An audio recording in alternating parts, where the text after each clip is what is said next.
ये खूबसूरती है जो रक्षाबंधन का त्यौहार है। यहाँ बहन और भाई का समान सम्मान होता है, वहाँ ऐसा कुछ नहीं होता। तो आप अस्सलामुअलैकुम दोस्तों, कैसे हैं आप सब। उम्मीद करती हूँ आप सब अच्छे से होंगे। मैं भी बिल्कुल ठीक हूँ। मैं हूँ आपके दोस्त दिलकश। आप देख रहे हैं रिएक्शन विद दिलकश। दोस्तों, आज की वीडियो में इसका एक इंटरव्यू दिखाने वाली हूँ, उस पर ही हम रिएक्शन देंगे और जो जो ये बोलती रहेगी साथों साथ जवाब भी देते रहेंगे। देखिए क्या क्या बोल रही है। और मुझे तो ये समझ में नहीं आता कि ये पेड एंकर्स जो है इससे क्वेश्चन पूछते हैं, ये वही क्वेश्चन क्यों पूछते हैं जो इसके मुताबिक होता है। ये ऐसे क्वेश्चन क्यों नहीं पूछते जो कि तू भाई किस तरह से 4 बच्चों को लेके अकेली आ गई, 4 देश कैसे तूने पार किए, यहाँ पे अगर छुप के रही तो इलीगल क्यों छुप के रही, जब तेरा तलाक नहीं हुआ तो तेरी शादी यहाँ पे मान्य क्यों है, और तू यहाँ पर जब तेरे बेल के पेपर में ग़ुलाम हैदर का नाम है तो अब तू सचिन मीना कैसे बन गई। तो दोस्तों, ये सवाल तो वो कभी करेंगे नहीं एंकर, लेकिन ये हमारे सवाल है जो कभी कोई ईमानदार पत्रकार हो तो वो इससे पूछे, जो इसके सो कॉल्ड इसकी इंटरव्यू लेते हैं। वैसे तो इस लायक है नहीं है कि हमारे देश के मीडिया पे इंटरव्यू दे, लेकिन फिर भी दे रही है ना। तो दोस्तों चलिए सुनते हैं इस भगोड़ी की थोड़ी सी बात और फिर अपना रिएक्शन देते हैं। मेरे एपी सिंह भैया, मेरे एपी सिंह भैया, मेरे एपी सिंह भैया, मेरे एपी सिंह भैया। तो सीमा कैसा लग रहा है भारत में आके अभी? बहुत सुंदर, बहुत अच्छा, बहुत खूबसूरत लग रहा है। तेरे कहने से खूबसूरत नहीं है देश, हमारा देश है ही खूबसूरत। तो जैसी भगोड़ी को शरण दे रखी है तो ये क्यों खूबसूरत नहीं लगेगा। तो एक नंबर की चलन औरत है। तो चलिए आगे सुनते हैं क्या भौंक रही है ये। बहुत अच्छे से सेलिब्रेट करेंगे और हमेशा की तरह एक उम्मीद के साथ कि मेरी राखियां जरूर पहुंचती होंगी हमारे प्रधानमंत्री योगी जी के पास, हमारे सीएम जो कि यूपी की शान है, योगी जी के पास जरूर पहुंचती होंगी, मोहन भागवत जी के पास पहुंचती होंगी। इस उम्मीद से मैंने इस बार फिर राखियां भेजी हैं और भैया को भी राखी बांधेंगे। मतलब बहुत ही अलग ही घटिया औरत, तेरे जैसी राखियाँ 1000 पता नहीं करोड़ों राखियाँ उन लोगों को आती हैं, सीएम को और पीएम को।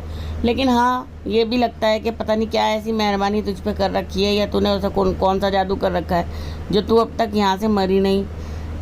तो दोस्तों ये देखिए भगोड़ी उनकी चापलूसी करने के लिए बोलती है राखी भेजिए और अपने एपी सिंह को भैया को भी बांधूंगी, जबकि इसने राखी एपी सिंह को भी भेजी है, उसने बंधवाई नहीं है। आपके एपी सिंह को राखी भेजी है। एपी सिंह को राखी भेजने का मतलब क्या है ये तो हमें समझ में नहीं आया। हाँ, लेकिन नाटक के लिए इसने एक गाना ज़रूर किया है एपी सिंह के लिए, लेकिन जो असली दिन था राखी बांधने का उस दिन इसका भैया नहीं आया। उनकी प्रतिक्रिया आती है आपके पास? देखिए, मैं राखी भेजती हूँ मन से और एक उम्मीद, एक आस के साथ कि मेरी राखी उन तक जरूर पहुँचती होगी और ये विश्वास है कि जरूर पहुँचती होगी। इस विश्वास के साथ भेजती हूँ और हर जब तक जिंदा हूँ तब तक भेजती रहूंगी, इस आस के साथ कि एक दिन जरूर। तेरा रिप्लाई तो आने नहीं वाला है, क्योंकि जैसी राखियाँ तू भेज देना, करोड़ों राखियाँ वो कचरे के डिब्बे में जाती हैं उनको पता नहीं कौन कौन राखियाँ भेजता है, तो वो तो कचरे के डिब्बे में डालते हैं। तेरी क्या औकात है। दूसरी बात, तू अब यहाँ पर ये दोस्तों शुरू हो जाएगी हिंदू मुसलमान का लेकर के। अब लोग हमसे ये कहते हैं कि तुम इसके पीछे क्यों पड़े रहती हो। ये हमेशा एक धर्म को नीचा दिखाती है, दूसरे धर्म को ऊंचा दिखाती है।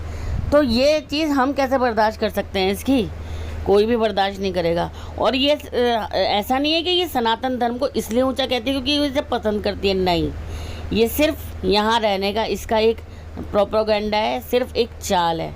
नहीं तो सच्चा सनातन तो इसने आज तक निभाया नहीं है। मैंने तो सच्चाई कितनी बार दिखाई है आपको। मैं तो ये सबको कहूंगी कि सब मनाएं यार। रक्षाबंधन का खूबसूरत त्यौहार है जो मतलब हर सनातनी और हिंदुस्तान के प्यार और भाई बहन को प्यार को दिखाता है। तो उधर कोई रक्षाबंधन, कोई भाई बहन का त्यौहार न था, न है, न कभी कोई मना भी सकता है, पर वहाँ के लोग अलग माइंड के हैं। बट हिंदुस्तान और सनातन, हमारे सनातन धर्म में ये खूबसूरती है जो रक्षाबंधन का त्यौहार है। यहाँ बहन और भाई का समान सम्मान होता है, वहाँ ऐसा कुछ नहीं होता। तो आप दोस्तों आपने देखा ना मैंने क्या कहा था, आ गई अपनी औकात पे। अब ये पाकिस्तानियों की आड़ में सिर्फ मुसलमानों को टारगेट करती है। तो इसका कहना यह है कि मुसलमान अपनी बहनों की इज्जत नहीं करते, ये सनातन धर्म में। मैं ये नहीं कहती सनातन धर्म में इज्जत नहीं होती बहनों की, मगर हमारे मुसलमान में भी बहुत इज्जत होती है बहनों की, बहुत प्यार दिया जाता है, बहुत ही सम्मान दिया जाता है।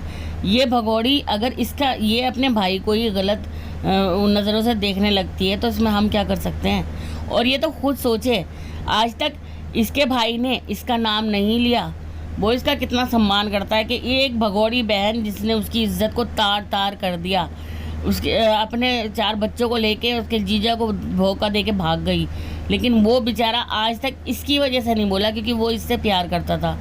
तो ये जो भगोड़ी बता रही है, पहले अपने भाई पे इल्ज़ाम लगा रही है ये किसी और पे नहीं लगा रही है, ये अपने भाई पे इल्ज़ाम लगा रही है। तो पाकिस्तान में जैसे तेरे साथ हुआ, तू ये कह रही है कि तेरे भाई ने तेरे साथ किया। अरे बेशरम, अपने भाई को तो छोड़ देती। देखिए, कानून हमारे देश का संविधान जियो और जीने दो के सिद्धांत पर चलता है। सीमा का जितना अधिक सुखी जीवन भारत में है क्योंकि वो सनातन धर्म को मानती है, उतना ही नारकीय जीवन पाकिस्तान के बॉर्डर पर पहुंचते ही है। ये देश या और सैया, तू जो है ना आज तक सीमा को इसीलिए ये जो धर्म का कार्ड तो खेलता है ना, इसीलिए बचा के रखता है कि ये सनातन धर्म में आ गई। यही कार्ड खेलता आ रहा है तू। अरे निर्भया भी तो सनातनी थी, उसको क्यों नहीं तूने इज्जत दी? उसके कातिलों पे क्यों तू उनका केस लड़ा? अगर तू सनातनियों को इतनी इज्जत करता है तो जिस निर्भया का तूने बलात्कार होने के बाद दोबारा उसकी इज्जत को तार तार किया ना अपनी बातों से कि वो रात को क्यों गई थी, क्यों नहीं गई थी, तो तू वो भी तो सनातनी थी, उसकी इज्जत क्यों नहीं की? ये इसमें ही ज़्यादा सनातनी नज़र आती है तुझे। और जो सनातनी बहनें लड़ रही हैं हमारी, उन लोगों की इज्जत का भी तुझे ख्याल नहीं है। तेरे चेले चपाटे उन लोगों को गालियाँ देते रहते हैं, जाहिल औरतें और सब कुछ बोलते रहते हैं। अरे बेशरम इंसान, सनातन धर्म की तो इज्जत रख लेता। तू है ना सनातन धर्म में रहने के लायक ही नहीं है। मैं तो कहती हूँ इसको सनातन धर्म में होने का हक होना ही नहीं चाहिए था, जो ऐसी भगोड़ियों को सपोर्ट करता है, जो बलात्कारियों को सपोर्ट करता है। रबपुरा उत्तर प्रदेश का तो प्यार है ही, हमारे देश की मीडिया का तो प्यार है ही, लेकिन हमें देश के गुवाहाटी से चौपाटी, कन्याकुमारी से कश्मीर तक, हिंदू मुस्लिम सिख ईसाई जैन पारसी, गरीब दलित शोषित पीड़ित मजदूर मजलूम स्त्री पुरुष महिला कुछ भी कोई, सबने बहुत प्यार दिया हमारी सीमा को, सबने बहुत सम्मान दिया। इसलिए हम आपके चैनल के माध्यम से, आपका चैनल पूरी दुनिया में देखा जाता है, मैं धन्यवाद करता हूँ आप देश और दुनिया के लोगों को।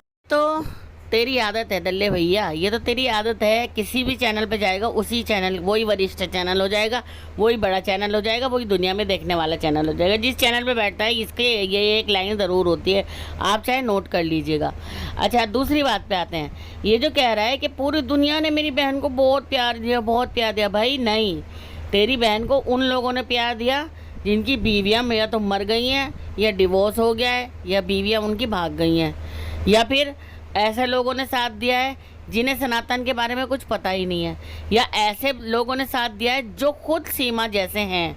सीमा जैसे लोगों ने ही सीमा का साथ दिया है, तू भी उनमें से एक है। तूने बलात्कारियों का साथ दिया था, अब तू इस भगोड़ी बहन का साथ दे रहा है। कल तक तू अपनी बेटी को भी बोल रहा था कि मैं ये कर दूंगा, मैं वो कर दूंगा।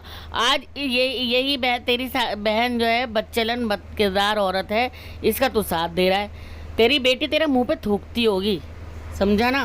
चलिए दोस्तों, आगे सुनते हैं इस भगोड़ी को और इसके दल्ले भैया को। और सबको लोगों को मतलब हमारे मीना समाज के लोग हैं वो सारे मिलके उन्होंने इनके बारे में बात करी, तो कहा कि हम उनके पास जाते हैं, अगर यही समझेंगे हमारी चीज़ों को। इनकी वीडियो बहुत वायरल चल रही थी, हमने देखी थी, तो फिर हमें एक उम्मीद दिखी इनमें। तो सब हम जो मेरे ससुर जी हैं, सासू माँ जी हैं और हमारे मीना समाज के लोग हैं, वो इनके पास इनके ऑफिस गए, फिर इनको मतलब मेरे लिए कहा कि आप इनका केस लड़ो, क्योंकि मैं बहुत परेशान थी और हमारा जो भी आया था अपने मतलब के लिए इस्तेमाल कर रहा था, अपने मतलब की बात कर रहा था, हमारे भले के लिए, हमारे लिए कोई बात नहीं कर रहा था। तो भगोड़ी क्या कह रही है कि मेरा साथ मेरे सिर्फ AP सिंह भैया ने दिया और मेरे सास ससुर ने, क्योंकि इनका बहुत नाम था तो इसलिए मेरे सास ससुर ने कहा कि यही तुम्हारा केस लड़ सकते हैं। तो भाई मैं पूछना चाहूँगी, उस टाइम पे तो ये फेमस था, बलात्कारियों के साथ वाला वकील, बलात्कारियों को साथ देने वाले वकील के नाम से ये मशहूर था, और निर्भया के जो बलात्कारी थे उनका इसने साथ दिया था, तो उनके उस टाइम पे ये इस तरह से मशहूर था। वरना तू जो ये बोल रही है कि ये इन्होंने बहुत अच्छा काम किया हुआ है, क्या काम किया है इसने? अलावा सिर्फ उन लोगों का केस ये लड़ता है जो गलत होते हैं, और गलत लोगों का साथ देने की वजह से फीस ज़्यादा मिलती है, इसलिए ये उन लोगों का केस लड़ता है।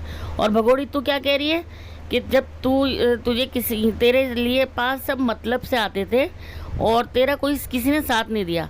अरे शर्म कर औरत, शर्म, क्योंकि तेरा ना जितना हिंदुस्तानियों ने साथ दिया है, तू तो किसी से मिलती भी नहीं थी। जब तक तुझे पैसे नहीं मिलते थे ना, जब तक कोई तेरे लिए गिफ्ट नहीं लाता था, तुझे पैसे नहीं देता था, तू किसी से मिलती भी नहीं थी। और तू कह रही है कि तेरा किसी ने साथ नहीं दिया, सिर्फ तेरे इस दल्ले भैया ने साथ दिया। शर्म कर ले कुछ। और डूब के मर जाना चाहिए उन लोगों को जो इसकी मदद करने के लिए इसके घर गए। और ये देखो क्या कह रही है, आज इसके बोल देख लो कि मेरी सिर्फ मदद मेरे AP सिंह भैया ने की, बाकी किसी सब मतलब के लिए आते थे और किसी ने मेरा कोई साथ नहीं दिया। ये आपकी भगोड़ी जो है सीमा गुलाम हैदर, इसके अल्फाज हैं, हमारे अल्फाज नहीं हैं। तो डूब के मर जाओ अब तुम क्योंकि तुम्हारे ऊपर ही ये बोल रही है कि तुम उन और किसी ने मेरा कुछ साथ नहीं दिया।